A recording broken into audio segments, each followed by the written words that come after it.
Kryetari i Partisë Demokratike Sali Berisha është pozicionuar kundër rritjes së pagave të gjyqtarëve e prokurorëve. Gjatë një konferencë me gazetarët, Berisha komentoi kërkesën e Unionit Gjyqtarëve për rritjen e pagës drejtuar gjykatës kushtetuese, duke theksuar se fenomeni i korrupsionit në sistemin e drejtësisë vetëm është rritur, edhe pse gjyqtarët e prokurorët sot kanë pagat më të larta.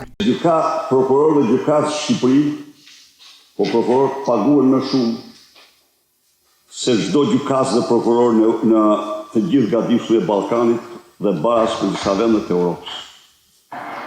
Nuk ka gjë më absurde dhe kjo vetëm sa u ka rritur rëndësi.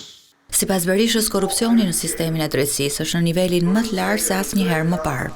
Nuk është vendi për 7.000 euro për ata që thënë mbi dosje krimi siç thënë Altin Troplini.